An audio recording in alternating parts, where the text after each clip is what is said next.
Greetings and welcome. This is Stan the spokesman on a Sunday afternoon flowing into the evening. And I'm not in the studio today. I'm in the study once again. Just a simple place where I can think, pray, read, and I happen to have a microphone there, so I just kind of grab it and see what I can put forward on a Sunday afternoon. Then I'll go into my own Sunday night meeting where I think and plan and try to get ready for the week that is coming, and it's going to be a challenging week for me. A lot of opportunities, a lot of very difficult obstacles, and so I won't be able to handle that week alone, so I'd appreciate your thoughts and prayers, and I will seek the power of prayer and the power of the creator entrepreneur.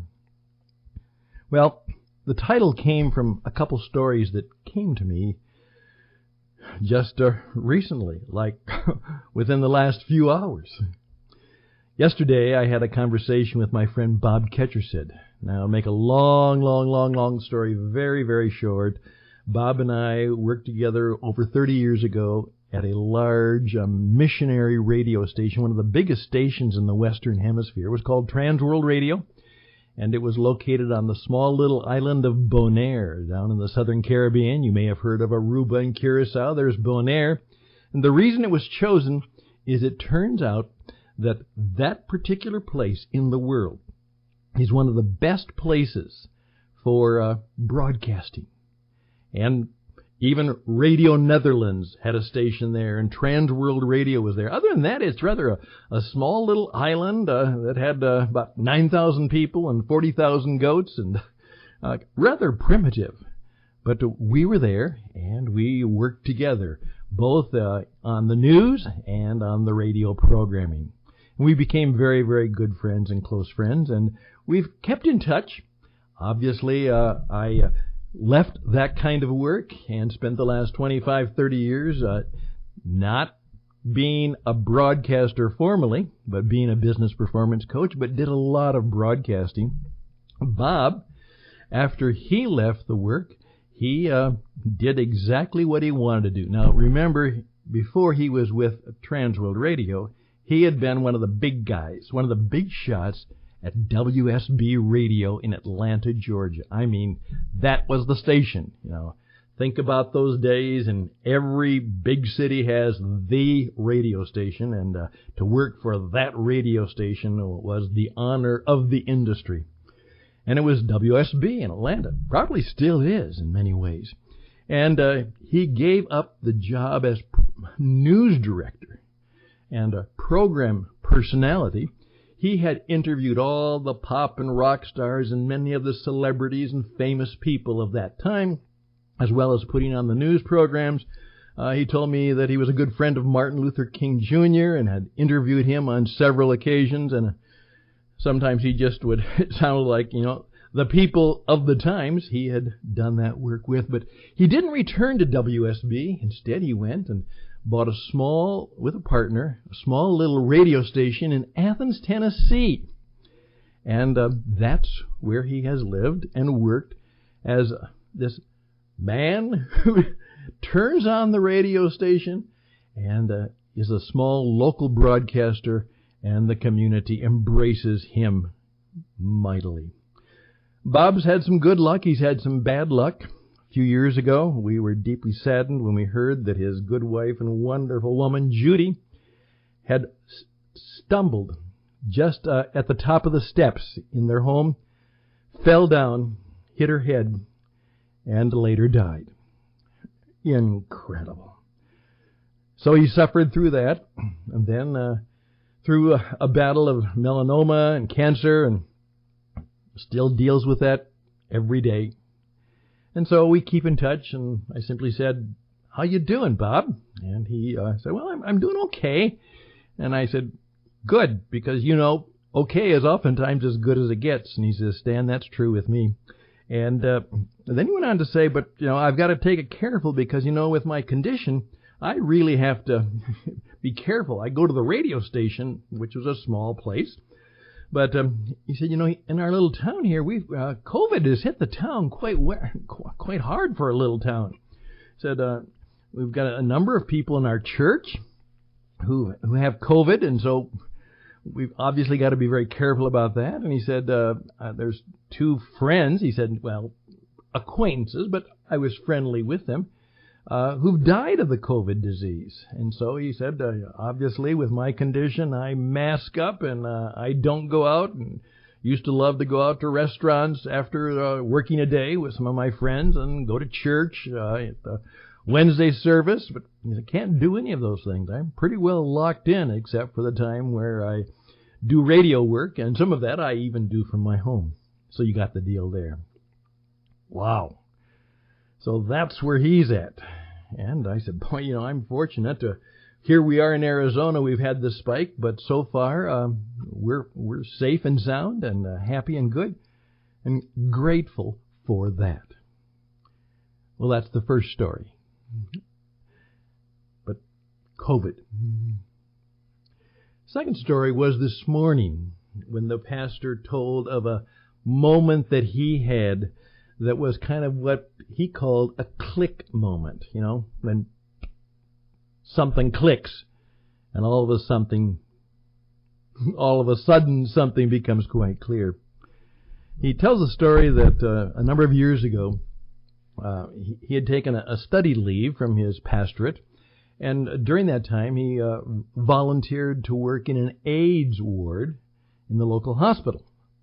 And of course, those of you who know the age and stage, the AIDS outbreak, you had AIDS, you're going to die. And thousands did. He said, I was at the bedside of one of the AIDS patients, and he was not doing well, but then he said, I'd like to show you a postcard that I got. Okay, well, a postcard that he got? Well, the postcard happened to be a picture of a painting done by Matthias Grunewald. Means nothing to most of you. Matthias Grunewald was a painter in the 16th century in Germany. And at that time, there was a terrible syphilis epidemic that was going through the entire area, killing hundreds, thousands of people, just like we have today. And a number of the parish people who were serving the people who were suffering commissioned Matthias Grunewald to paint a picture of Jesus on the cross for the altar of their little place where they were trying to do ministry to these people.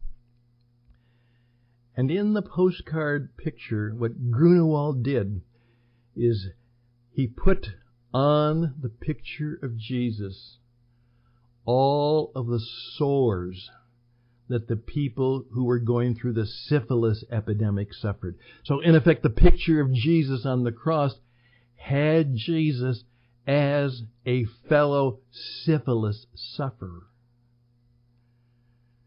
And he said, I looked at that picture, and I saw what comfort that brought to this poor man who was probably going to die of AIDS.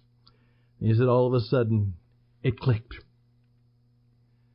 That's what this stuff is all about. That's the understanding, that the symbol of our faith is not a dollar sign. It's not cash. It's not couch. It's not being comfortable. It's a cross.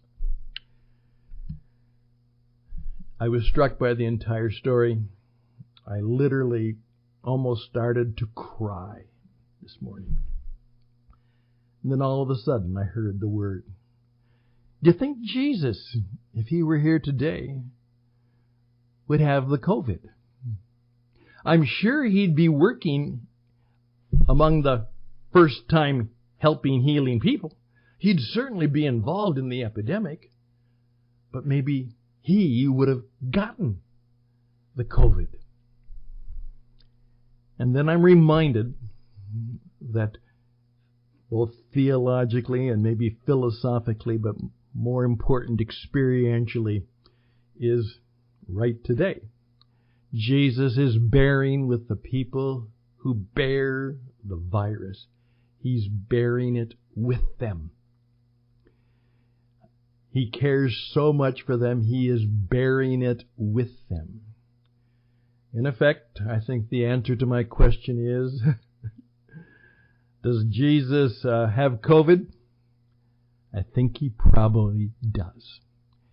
And he will get through it, and he will help many others get through it too. Wow, that's what hit me today. And it encouraged me to be braver and be more helpful.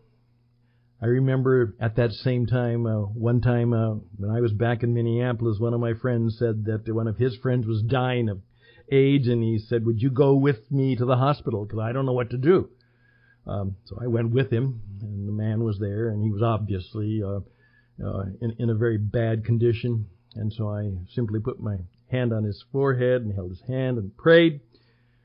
And my friend got all panicky. And afterwards he said, "But now you might get AIDS." And I smiled and said, "I don't think so. It really isn't passed on that way." "But you never know." And I said, "Then I will get AIDS." But that's what I was going to do. So that's all a part of my story that brings me to this Sunday afternoon. And I hope the two stories are helpful to you. Maybe it'll help you know what to do. Maybe it'll be a little bit of that click time for you as it was for me. Greater appreciation of what we're called to do. Greater appreciation for those who suffer. Like Bob said, one of those guys, it was a bad death. It was bad. And many times it is. And so there we are, and that's the world we live in, and how are we called to live with this kind of stuff going on? I'm going to take a quick break, and then I'll come back and finish up. I'm Stan Houston, Stan the spokesman, and this is Random Thoughts for a Sunday evening. He careth for you. He careth for you.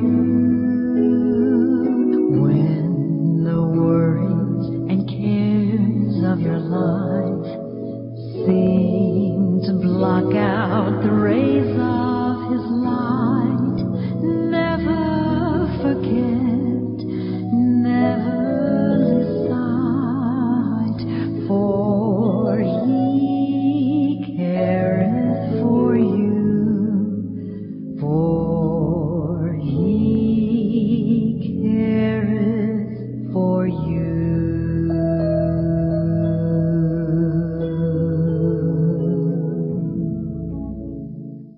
Well, one of the things I have to do this week is, many of you know that I have been leader for around 3 years for the Christian Entrepreneur Network, and we've made a great deal of progress, and we have, I think, helped lots of people. However, things did not go as we planned. Both people and plans and programs did not work out as we planned. And so I have taken that organization and I have shut that organization down.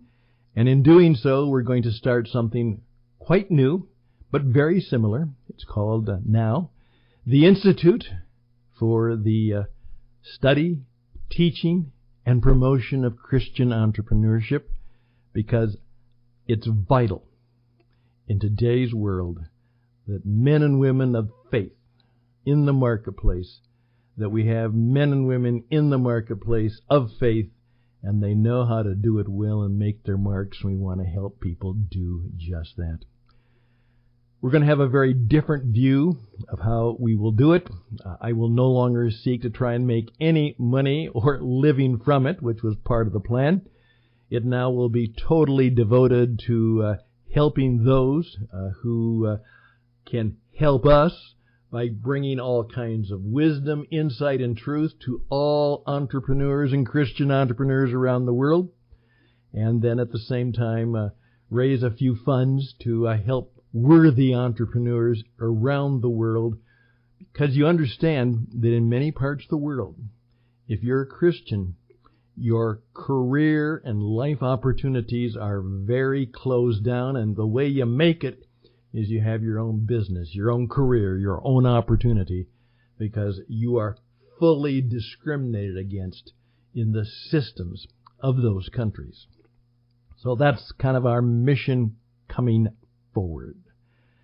So I have to make a whole lot of changes. It's very scary, very frightening in many ways, but we will get through it, and we believe that what we will create after this will be even better than what we had, that we'll look back and say, those were the worst of times, but they landed up also being the best of times. And I'm believing that perhaps that can happen. So, that's what we're about. Also, we're going to introduce to you the 7 things that are vital for everybody right now, because everybody, I mean everybody, including you, are going to have to realize that you have to do a start over and a startup mode. And we figured out some ways for you to do just that. Many businesses are going to fail. Still, they're failing all the time. Many careers, many opportunities, things are changing all over the place. And you're going to have to learn how to deal with that disorder. And it's going to be a tough time. Even when the disease, quote, is vaccine proof, the economic and social and stuff of life and business will never be quite the same. And we're going to have to deal with it. And I want you to deal with it and deal with it well. And so that's part of my call and commission. And I look forward to helping you do that. We'll be starting this week talking about, hey, stop. Yep, you got stopped. You stumbled. You got smashed. Now what do you do? How do you start over? And we think we can be very helpful. Thank you for your time. I've got lots to do yet tonight, and then I've got lots to pray for family and friends, and I've got a great deal in the midst of all the adversity of our times, much to be thankful for, and perhaps so do you. Would Jesus have had COVID? I think he might have, because right now, I think he does. All the best and blessings to you. I'm Stan the spokesman. Till next time, bye for now.